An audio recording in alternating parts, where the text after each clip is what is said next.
नमस्कार साथियों, आत्म चेतना मार्गदर्शन यूट्यूब चैनल पर आपका स्वागत है। आज हम बात करने जा रहे हैं एक बहुत ही जरूरी विषय पर, जो है आदमी का जीवन। आदमी का जीवन क्या है, क्यों है, कैसे है? हर इंसान के दिमाग में ये सवाल उठते रहते हैं कि उसका जीवन कैसा होना चाहिए, क्यों होना चाहिए, कौन कौन से कारक हैं जो उसके जीवन को प्रभावित करते हैं। आज हम इसी विषय पर बात करेंगे। दुनिया के महान विद्वानों ने, दार्शनिकों ने, बुद्धिजीवियों ने इस पर अपनी अपनी टिप्पणी दी है, अलग अलग प्रकार से इसको वर्णित किया है। और ये एक बहुत जरूरी विषय है। हर इंसान चाहता है कि उसका जीवन संतुलित हो, सुनियोजित हो, बेहतर हो। तो उस जीवन को बेहतर बनाने के लिए, सुनियोजित और संतुलित बनाने के लिए इंसान को क्या क्या करना चाहिए, आज हम इसी विषय पर लेकर बात करेंगे। आदमी का जीवन केवल उसका बाह्य आवरण नहीं है, उसका बाह्य रूप नहीं है, केवल शरीर नहीं है। उसके जीवन को निर्धारित करने के लिए उसका चरित्र, उसकी आत्मा, उसका मन, विचार बहुत अहम योगदान निभाते हैं, अहम रोल प्ले करते हैं। तो आदमी को अपना जीवन अच्छा बनाने के लिए इन पर भी ध्यान देना बहुत जरूरी है। और जीवन निर्धारित का एक समय सीमा ज्यादातर मानी जाती है कि बाल्यावस्था में आपका जीवन निर्धारित करने का समय होता है। अगर आप एक यंग एज में आ गए हैं या आपकी उम्र उससे आगे हो गई, तो आपका जीवन लगभग निर्धारित हो चुका होता है। तो कोशिश करें कि उस अवस्था में ही जीवन को अच्छा बनाने के लिए कोशिश की जाए। और ये जो सवाल इंसान के दिमाग में उठते हैं, ये बहुत जरूरी सवाल है। लगभग हर इंसान के दिमाग में उठते हैं ये सवाल, और वो उस पर काम भी करता है। लेकिन आज का जो युग है, इसमें व्यवस्थाएं ऐसी हो चुकी हैं कि आदमी के पास समय नहीं है अपने जीवन के बारे में सोचने के लिए। आज के इस दौर में आदमी का जीवन इतना मुश्किल हो चुका है कि उसको रोजमर्रा की रोजी रोटी के लिए भी बहुत संघर्ष करना पड़ रहा है।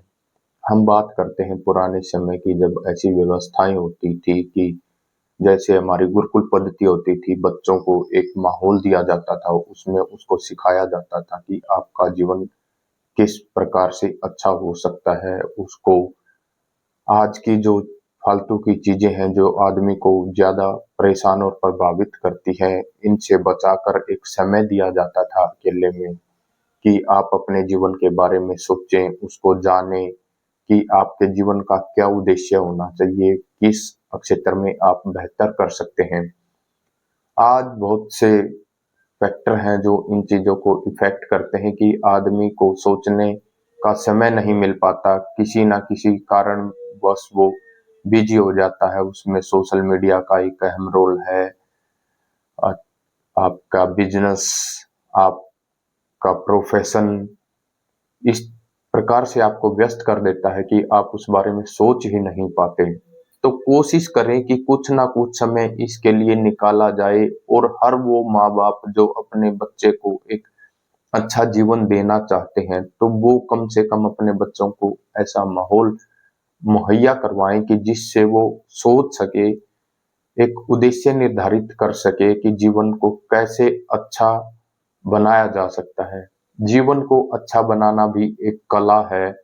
वो हर इंसान के लिए बहुत जरूरी है कि अपने जीवन को एक अच्छे मंजिल की तरफ ले जाए, ना कि आज की तरह जैसे बहुत से युवा भटके हुए हैं, उद्देश्य विहीन है, उनको इस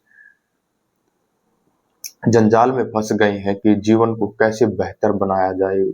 और इसी के कारण बहुत से मनोविकार, मनोरोगों से वो ग्रस्त हो गए हैं कि जीवन में उद्देश्य नहीं है, उनके पास समय नहीं है जीवन को जानने के लिए। जीवन को समझने के लिए उनको सोर्स नहीं मिल रहे हैं कि जहाँ से वो अपने जीवन को समझ सके, ये अपने जीवन को कैसे जाने, कैसे पहचाने, कैसे उसको अच्छा बनाया जाए। हमारे इतिहास में, हमारी संस्कृति में इसको बहुत अच्छे तरीके से बहुत से बुद्धिजीवियों ने समझाया है। उसमें आप महात्मा बुद्ध को ले सकते हैं, गुरु नानक को ले सकते हैं, श्री कृष्ण को ले सकते हैं। अन्य धर्मों में भी, अन्य संस्कृति में भी इसके बारे में ऐसे बहुत से महान बुद्धिजीवी, महान वैचारिक मजबूती रखने वाले लोग हुए हैं जिन्होंने इसके बारे में बहुत गंभीरता से वर्णन किया है। तो कोशिश करें कि आप समय दें अपने आप को और इन चीजों को जानें कि आप कहीं अपने जीवन में फंस के ना रह जाएं, कि आप उद्देश्य विहीन हो जाएं, आपका जीवन एक अंधकूप की तरह हो जाए, आप जीवन को केवल जिए ना और उसको ढोते ही रहें। तो ढोने की बजाय उसको जिया जाए, उसके लिए आपको ये कला सीखनी होगी और इस कला को सीखने के लिए मनोविज्ञान आपकी एक अच्छी सहायता कर सकता है। तो कोशिश करें कि आप किसी ना किसी अच्छे मनोवैज्ञानिक के संपर्क में जाएं और उससे वो प्रश्न करें कि आप अपने जीवन को कैसे बेहतर बना सकते हैं। आज के इस युग में जीवन की दिशा और दशा बदलने वाले बहुत से ऐसे कारक हैं जो उसको एक नेगेटिविटी की तरफ लेके जा सकते हैं। आज का जो युग है आदमी के लिए बहुत मुश्किल होता जा रहा है। उसमें वो अपने जीवन को जीने की बजाय उसको ढोने में विवश है, मजबूर है। तो इसको समझते हुए इंसान को ये सोचना चाहिए कि उसके लिए सबसे जरूरी क्या है। उसके लिए सबसे जरूरी है उसका जीवन, और वो जीवन जो उसके लिए आनंददायी हो, एक उद्देश्य वाला हो और एक मुकाम तक लेके जाने वाला हो, ना कि वो उस जीवन को मजबूरीवश जीता रहे और अंत में उसको इस बात का पछतावा हो कि क्यों ना उसने अब सही समय रहते हुए अपने जीवन को बेहतर बनाने के लिए अच्छे कदम नहीं उठाए। तो साथियों, इस तरीके के प्रश्न अगर आपके दिमाग में आते हैं तो आप हमसे संपर्क कर सकते हैं, आप हमें कमेंट में लिख सकते हैं, हम आपकी मदद करेंगे। धन्यवाद।